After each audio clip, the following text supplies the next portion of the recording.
Before we start the podcast, I just wanted to say a quick thank you to our sponsor, Money Farm. Now, Money Farm are the leading online wealth manager in Europe, also known as a robo-advisor. Now, Money Farm have managed to combine extremely low charges while outperforming their peers.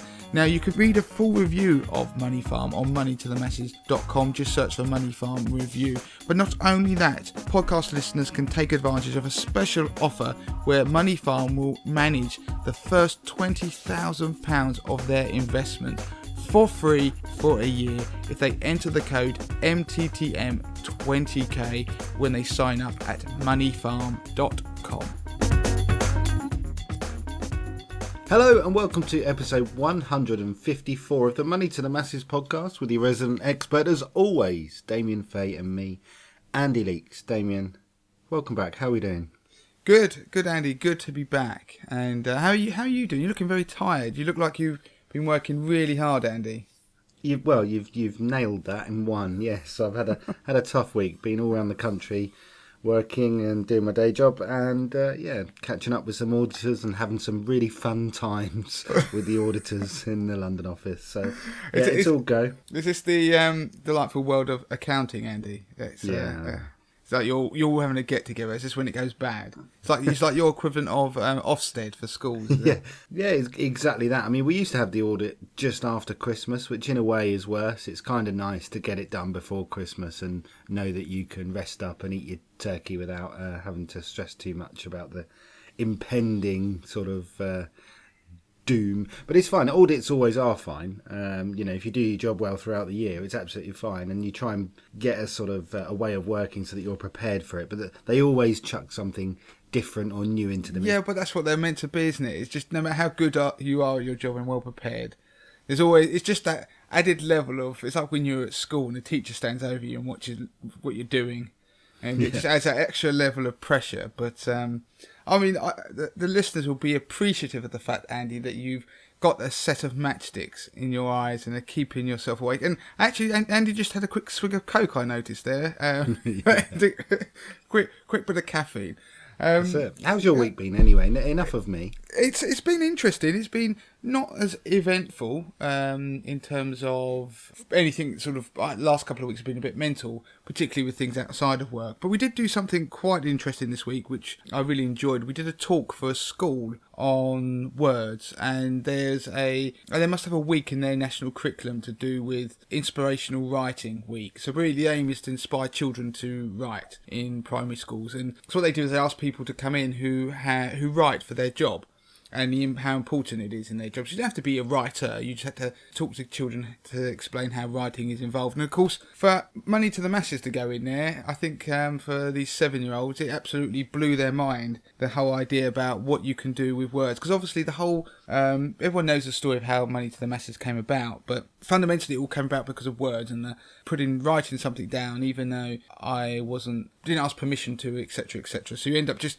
by putting stuff out there and putting it and sending it out into the internet and explain to children that's what you can do. Then you can get a huge audience and influence by doing these things. That the world's their oyster. So it was really great. They loved it. They were so blown away by the whole idea and about the power of words. It isn't just about writing stories, and also it isn't about you having to do something for somebody else's pleasure.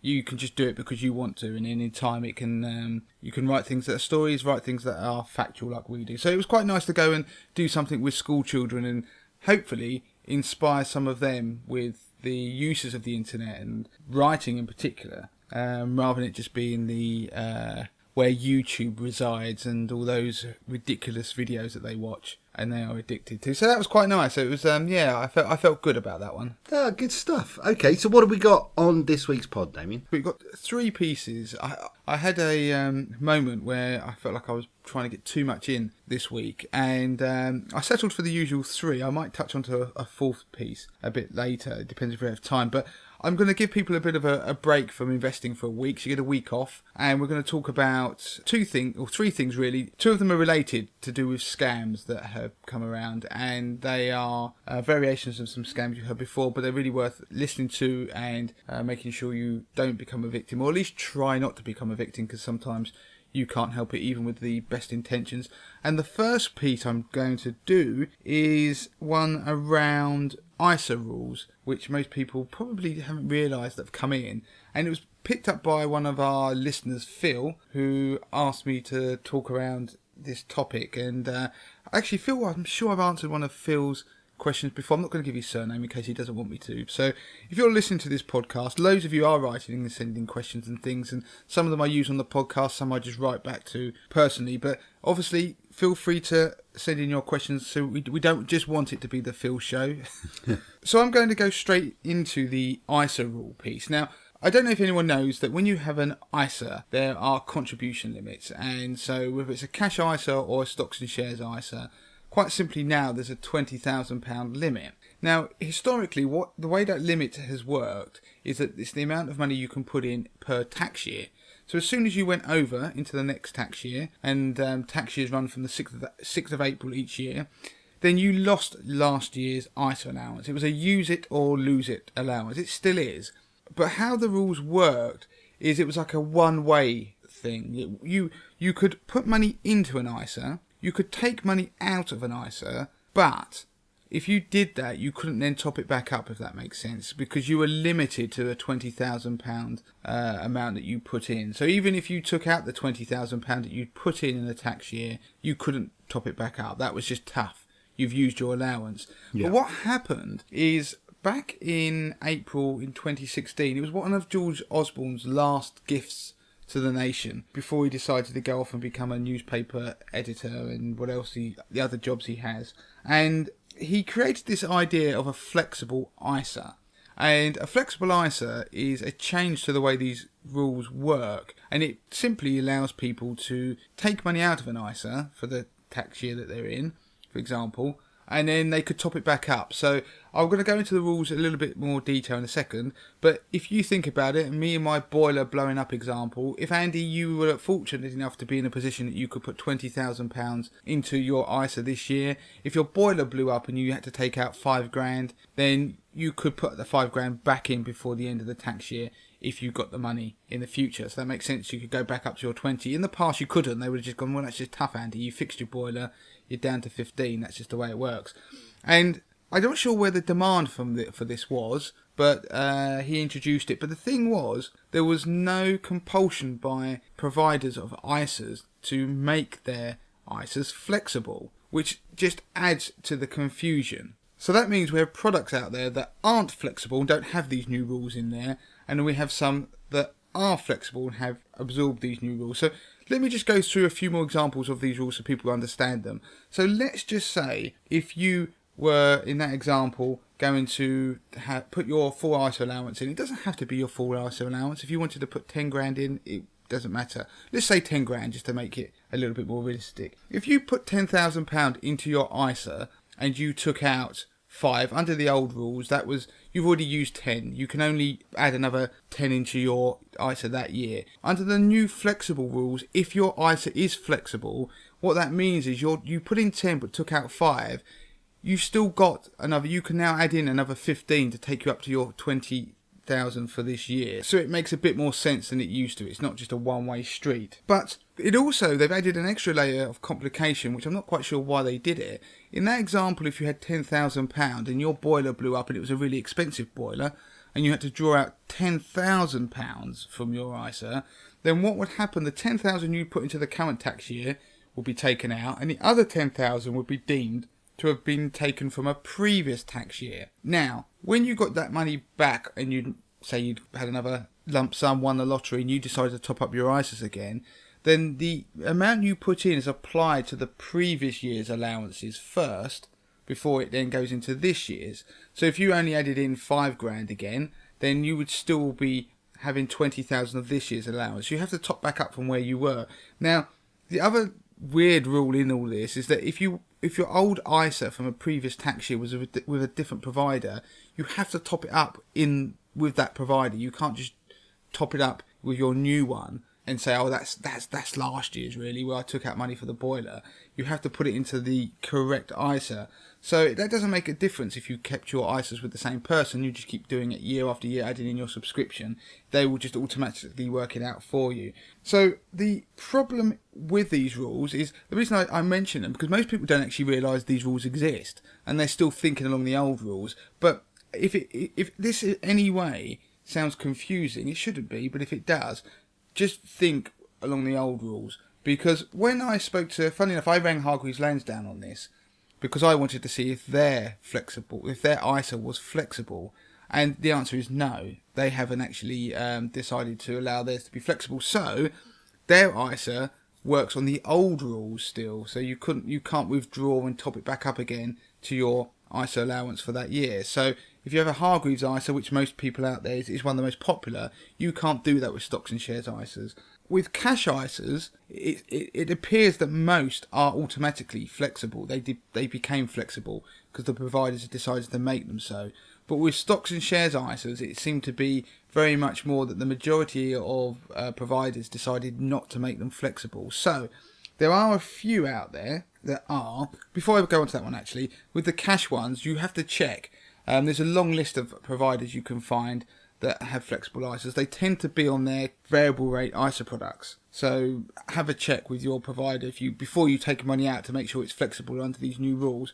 With the stocks and shares ISA, if you really want one that's flexible, because I quite like the idea of the flexibility, because you can take the money out and then top it back up if you want to in the future. Then there are Share Centre, Charles Stanley, Barclays, Vanguard, are 4 of them that use the new flexible rules.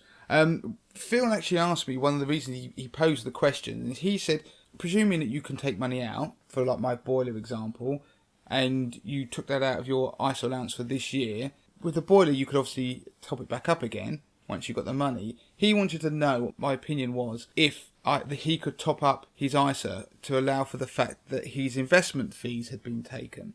Now I don't have a definitive answer on this, but I'm pretty certain the answer would be no, because the fees are coming from the product itself, so it's all baked into the product. Whereas the idea, if you were withdrawing money from your ISA to pay a fee for something, whatever it was in the real world, whether it was an investment or a financial advisor or a car, then of course you could then decide to top up your ISA again when you had the money. But if it's all within the ISA wrapper, I very much doubt you would be able to top it up, because if you think about it, if your portfolio fell in value, it'd work in the same way. You would say, well, could I not just top it up to make it back up to 20 where I started? And the answer, of course, would be no. So, there you go. They are the rules to bear in mind. So if you're going to take an ISA out this year, next year, bear in mind, just check whether it's flexible. And that's a cash ISA, a stocks and shares ISA, but interestingly, not junior ISAs, not help to buy ISAs, or not lifetime ISAs. None of those 3 are ever going to be flexible because they're not allowed to be. But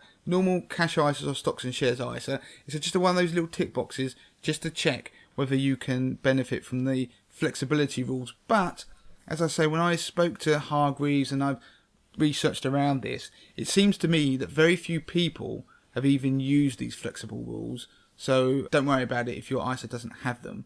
And I think people are wondering why Osborne never did it. But there you go, flexible ISA rules. Before we move on, Andy, I just wanted to quickly mention 80/20 Investor. Now, 80/20 Investor is my DIY investment service. Do go and check it out. I empower and teach people how to invest their own money. The service provides data-driven fund tables. The data is driven by my own unique 80/20 Investor algorithm, which I created. You also get stop-loss alerts, you get research articles and insights, you get market commentaries, monthly commentaries, and DIY investment lessons, but you also get access to my £50,000 portfolio, which is a portfolio of my own money, which I run live on the site for members to see, and it shows people how I use the service to maximise my returns. And in the first 2 years of doing so, I turned £50,000 into £59,500, which is a 19% return, beating investment managers, professional fund managers, financial advisors, investment banks, passive trackers in the market. So everybody can have a free 30-day trial of 80/20 Investor, and you can claim that by going to moneytothemasses.com and going and clicking on the 80/20 Investor hyperlink at the top of the page. So go and try the service. Let me know what you think of it, and I know from the feedback that you're going to love it. But for now, on with the show. Okay, now, I don't know why I like these pieces. I suppose I like them because we're highlighting the bad that some awful people do. But I like hearing about these scam pieces. You mentioned a couple of scams earlier that you're going to highlight and hope that people don't get caught out by. What are we talking about here? Right, the first piece is going to be is about app scams. And now when I say app scams, I don't mean phone apps. It's authorized push payments is what it stands for, APP, so app scams. And these are the types of scam whereby you are encouraged to pay money to a bank account which is not the bank account that you thought it was meant to be, so in a fraudulent way. Now, I'll talk you through an example that was in the press this week. It got hardly, not really much coverage that I saw, and there was a lady who was buying a house. And as you know, if you're going to buy a house, there comes a point where the transaction needs to go through. So you're sitting there with sweaty palms and you're having to transfer large sums of money that you've got from the lender or whatever. And this lady was transferring £300,000 for a house that she was going to be moving into. Now, she received an email on the day telling her, from the solicitor, telling her which bank details and which bank to pay the money in, and the transactions obviously were duly processed by her, and she sent the money to the account mentioned in the email. A couple of hours later, her solicitor contacted her to tell her the bank accounts to transfer the money into. So what happened, and the penny dropped, that a fraudster had impersonated her solicitor and had sent her an email claiming to be from her solicitor, looking like it was from her solicitor, and given bank details that were obviously fraudulent ones, and she paid £300,000 to somebody else, and obviously the money disappeared. And the problem with these sorts of frauds is that banks often blame the customer, and so the way that if you are lucky enough to even possibly be reimbursed, some of them I've seen stories where banks are being very difficult and not reimbursing people, because they blame you for actually authorising the transaction. So the lady in question, she did get, I think, most of the money back in the end, but then there's still some legal case going on around fees and everything that were incurred in doing so with solicitors, etc. So that is an example of an authorised push payment scam. So there was an email sent through that requested the payment, she pushed it through. Funnily enough, a couple of years ago when we were going on holiday, the villa company had their emails hacked, and they had a whole wave of emails sent out to customers requesting payment for the villas on a normal schedule, but the fraudsters had changed the account. So presumably, in this case, I don't know, but it seems to me that somehow the fraudster must have hacked the solicitor's email or somehow intercepted things. So the moral to this story is, how do you stop being a victim of one of these scams? And it obviously isn't easy, because in that instance, if you're expecting to send money and you get something from a person that you think it's meant to be from, then I can understand why people would send the money. I mean, you don't want to judge people. That's the whole idea. These scams are meant to be easy to fall for. I mean, one of the first things to point out to people is that if you ever transfer money to somebody, there are 3 bits of information they normally ask for, and they normally ask for the account holder's name and the bank account number and the sort code number. And in reality, the banks only check the last 2. The name is almost irrelevant. You could pretty much put Mickey Mouse in there. So just because I put Andy Leaks in there doesn't mean that they're going to check that the account holder is Andy Leaks on the other end. It's the sort code and the account number that they want. And I'm talking probably to the man who knows more than most about accounts and things like that. You, Andy, but it's one of those things that people think, it has to be correct, but it doesn't. Of course, therefore, that's what the fraudsters will use. So you can't rely on that. So what you need to do is call and speak to people to verify emails like that. If you get them, you need to not call the number on the email, not call if you receive a call, assume it's them. You need to go and call the number that you get from the phone book, for want of a better word, or a number, or the internet, or whatever it is, and call them yourself to speak to them before you move sums of money, especially significant sums. And there's always that example where you can just transfer a small amount and see if they've got it, and then when they've confirmed they received payment, then then you can send a large amount. So in that instance, if she'd sent £1, then in hindsight, the solicitor would have, if they'd been genuine, confirmed that they'd got the pound, etc., and then she could have transferred a large amount. That is easier said than done, I know, because people are keen to get things processed.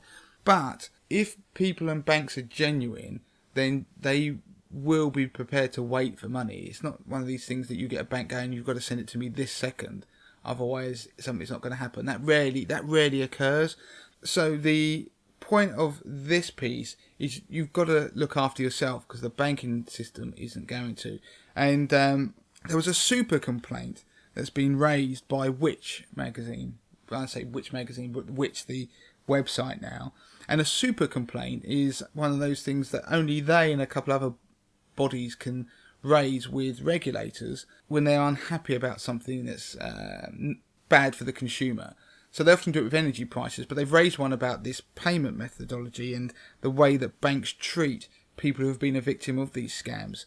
And at the moment, there is no common way that they resolve them. And so we're waiting on them to try and produce procedures or some form of code that the banks and that have to adhere to. And the FCA are onto this as well. So the point is that they're not out there to help you. If you're a victim of this, you're going to end up having to battle with your bank pretty much on your own and without any sort of help from anybody else. So it's better, prevention is better than cure. And I get that sometimes these things are quite smart and you just can't help, but you might become a victim and you can't blame yourself. Good. So you mentioned two. That's one. What's the other?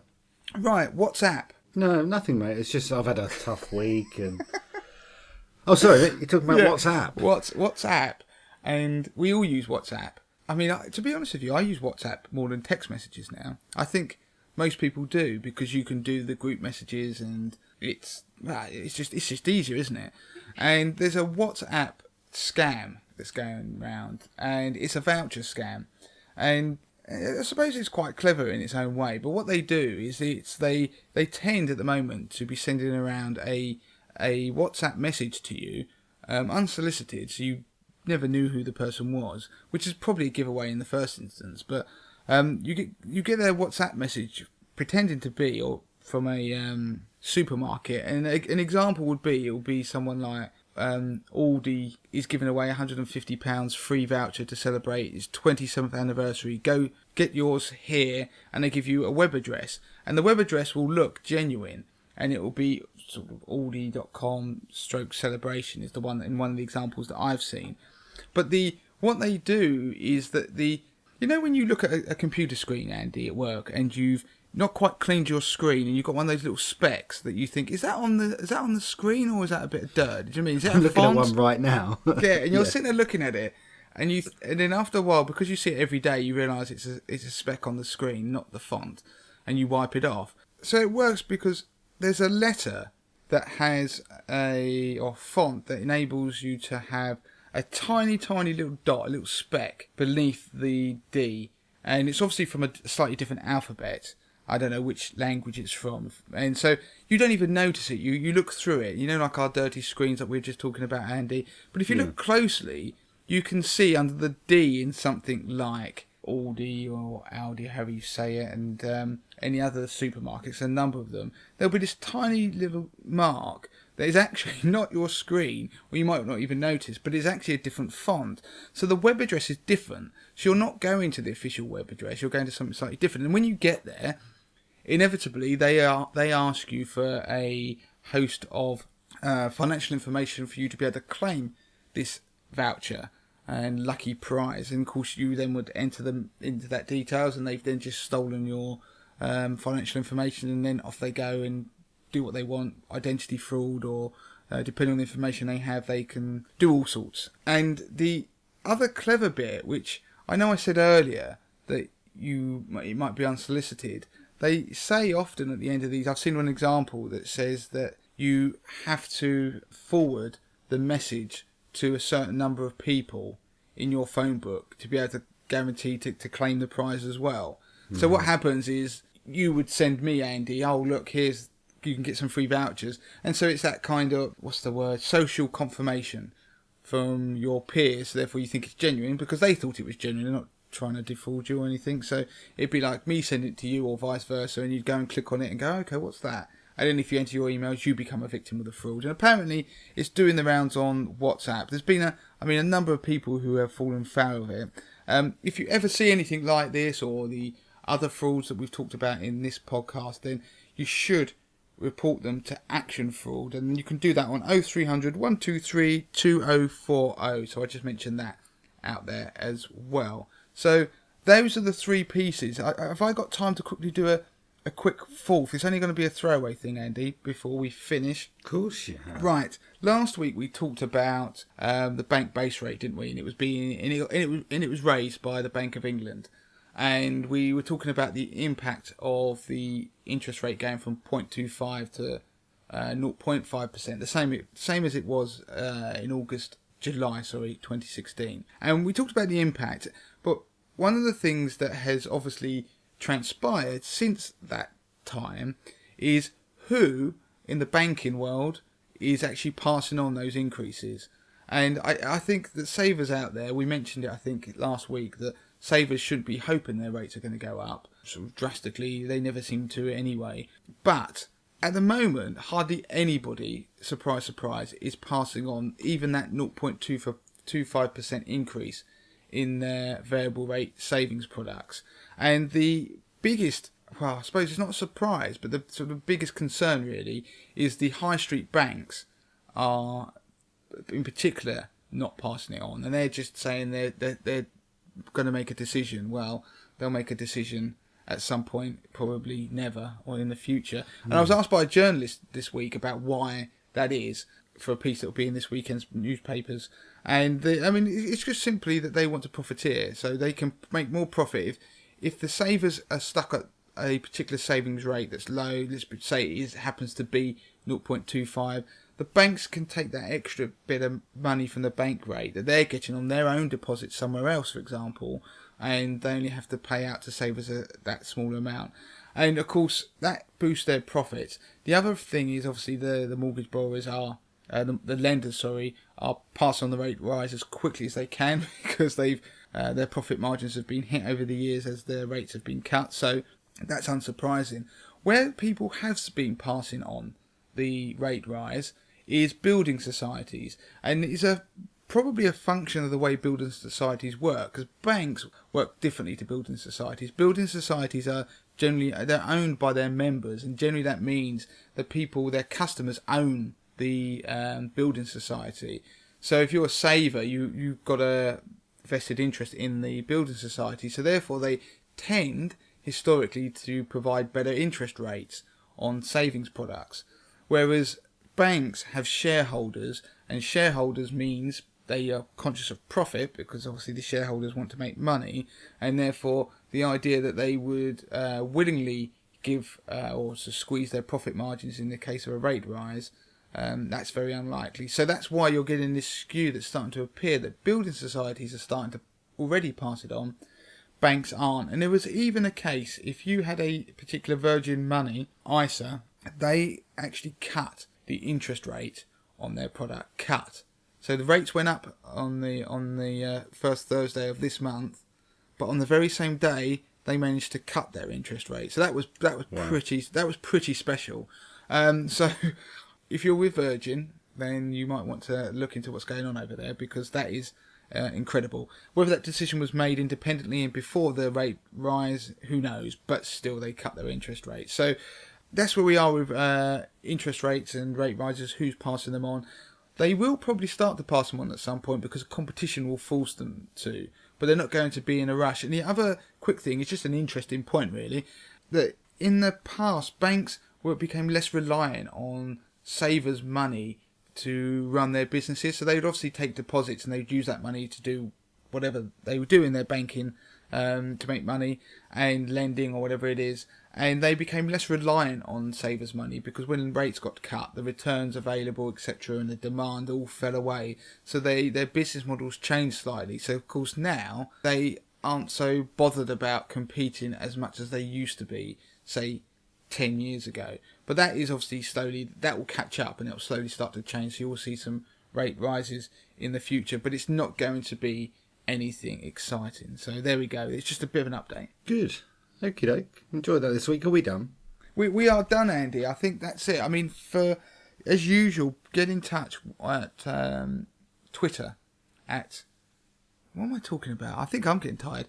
Get in touch on Twitter, money to the masses with the number 2 of any questions, or indeed email me. And I tell you what, Facebook is my new place of residence. With the videos, we're getting a lot of interaction on the videos and people commenting. Please share them. If you like this podcast, please go and share all the videos we do every day on Facebook, Twitter, Instagram.